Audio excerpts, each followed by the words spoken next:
নমস্কার সবাইরে আরএস খাদ্যরসিক চ্যানেলে সবাইরে স্বাগতম। আপনারা সবাই কীরকম আছেন? আমি খুব ভালো আছি।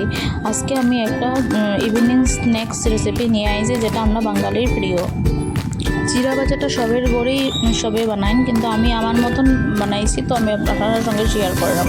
তো প্রথমেই আমি কড়াইয়ের মধ্যে তেল দিয়ে বাদামটা ভাজিয়ে নামাই লিয়েছি। এটার মধ্যে আমি একটু শুকনো মরিচও দিছি, একসঙ্গে ভাজি লিয়েছি। তারপরে ওই তেলের মধ্যেই একটু আদা কাঁচা লঙ্কা দিছি, দিয়ে কারি পাতাটা দিছি, দিয়ে ভালো থেকে ভাজিয়ে চিরাটা দিয়ে দিছি। একটু মচমচা হওয়া পর্যন্ত ভাজবো। মচমচা হয়ে গেছে, তারপরে আমি এটার মধ্যে একটু মুড়ি অ্যাড করছি। মুড়িটা অপশনাল, আমার মুড়ি খাইতে ভালো লাগে, তো আমি মুড়িটা অ্যাড করছি। মুড়িটা অ্যাড করি আর একটু ভালো থেকে ভাজতে লাগবো। আর আপনারা যদি আমার রেসিপিগুলো ভালো লাগে তো লাইক কমেন্ট শেয়ার করিয়া সাবস্ক্রাইব করিয়ে রাখবো, যাতে আমি ভিডিও আপলোড করার সঙ্গে সঙ্গে আপনারা নোটিফিকেশান পাই যান। আমার জিরা আর মুড়ি ভাজাটা হয়ে গেছে, তো এটার মধ্যে আমি অ্যাড করে দিলাম বাদাম বুঝিয়ে আর পরিমাণ মতন বিট নুন দিয়ে ভালো করে মিক্স করিয়ে নামাই দিলাম।